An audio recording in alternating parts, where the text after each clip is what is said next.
परंतु मेरे विचार में प्राणी में चाहे कोई भी गुण प्रधान हो, उसकी कैसी भी प्रवृत्ति हो, फिर भी हर प्राणी एक ही तरह की कामना करता है। अर्थात हर प्राणी केवल सुख की कामना करता है, दुख की कामना कोई नहीं करता। वो कभी दुखी नहीं होना चाहता, इसीलिए सदा सुख के लिए प्रयत्न करता रहता है, चाहे वह मनुष्य राजा हो या रंक हो, स्त्री हो या पुरुष हो।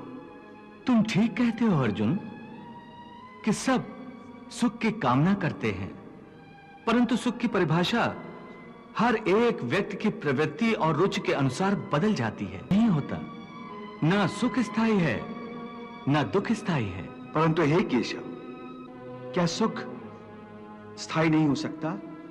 सुख स्थायी कैसे हो सकता है पार्थ? ये संसार तो परिवर्तनशील है, यहां हर क्षण परिवर्तन होता रहता है पार्थ। परिवर्तन तो प्रकृति का नियम है, यहां कोई भी वस्तु स्थायी नहीं होती। तुम्हें याद होगा, मैंने तुम्हें पहले ही बताया था कि हमारे शरीर की अवस्थाएं भी स्थायी नहीं हैं।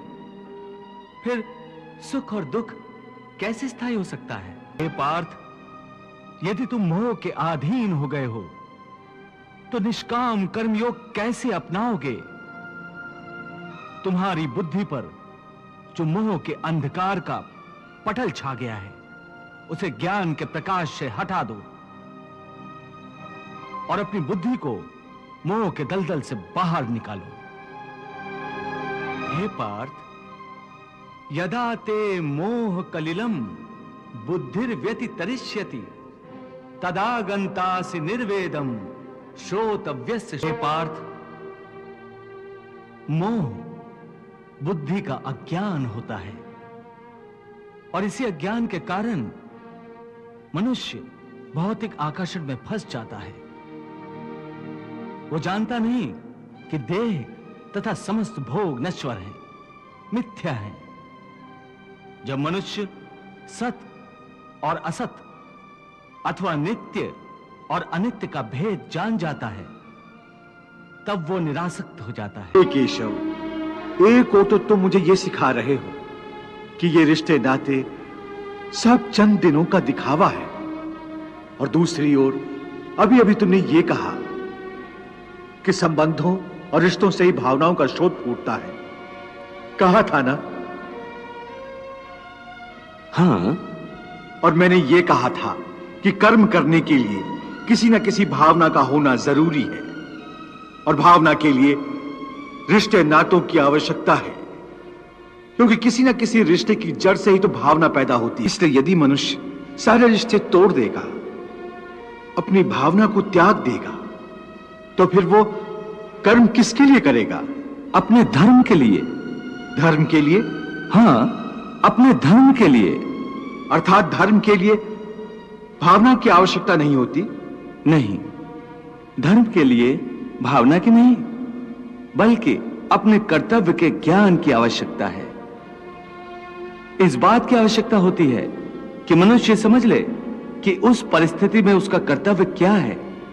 भावना तो कई बार कर्तव्य के रास्ते में आ जाती है, मनुष्य को कमजोर कर देती है। इसका निर्णय कोई दूसरा कैसे कर सकता है? इसको धर्म का दोराहा या धर्म संकट भी कहते हैं। ऐसी परिस्थिति में वो व्यक्ति क्या करे? उसका फैसला कोई बाहर वाला नहीं कर सकता। यह निर्णय उसी को लेना होता है कि उस समय उसका प्रथम धर्म क्या है। उस समय उसकी आत्मा जो आवाज दे, वही उसका धर्म है। इसलिए हे अर्जुन, हर प्राणी का धर्म विदृढ़ निश्चय कैसे हो सकता है?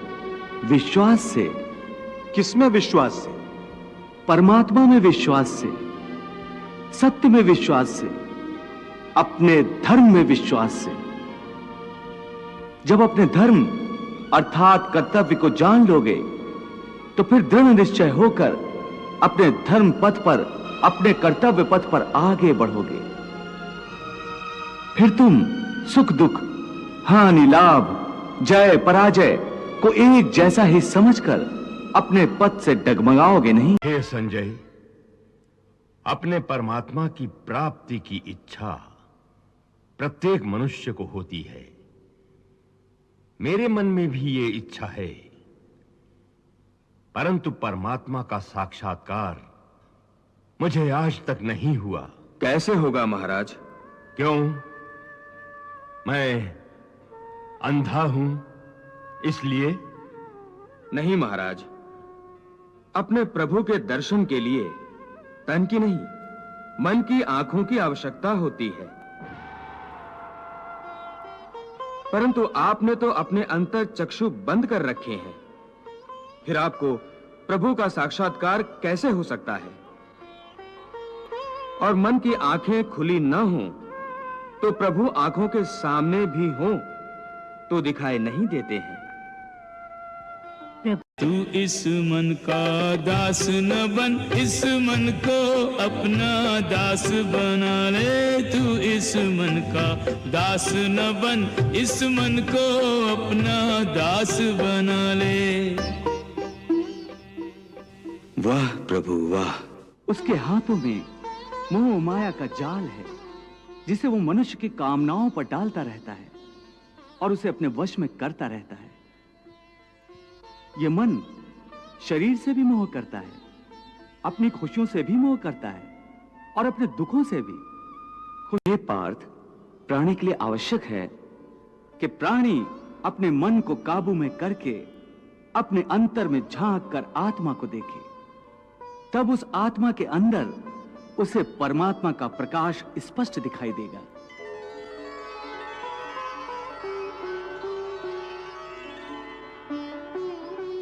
उसी को परमात्मा का साक्षात्कार कहते हैं। तुम तो कहते हो कि अपने अंतर में झांक कर आत्मा को और उस आत्मा में प्रकाशित परमात्मा को पहचानो, अर्थात आत्मा से अलग कोई और है जो आत्मा को पहचानेगा। देवी, सूर्य अपना प्रकाश बांटते समय राजा के महल और दीन की कुटिया में अंतर नहीं करता। वर्षा का बादल मधुवन पर बरसता है तो मरुस्थल की प्यास भी बुझाता है। तो फिर यह कैसे संभव है देवी कि मैं अपने भक्तों में पक्षपात करूं? हे महादेवी, ये मत भूलिए कि ईश्वर भी ईश्वरत्व के नियम से बंधा है और ईश्वरत्व का नियम है समानता। मेरी दृष्टि में समस्त मानव जाति समान है। हे अर्जुन, मनुष्य को मैं के घमंड की मदिरा पिलाकर मदहोश करने वाला पाखंडी केवल मन है। मन से बड़ा बहरूपी न कोई, पल पल रचता स्वांग निराले।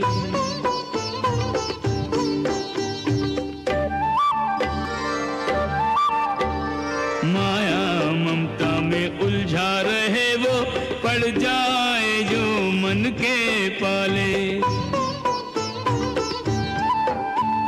मन के बहकावे में ना। जिस तरह दीपक की बाती को दीपक तले छुपा अंधेरा दिखाई नहीं देता, उसी तरह जवानी को उसके पीछे छुपा बुढ़ापा और कमजोरी दिखाई नहीं देती।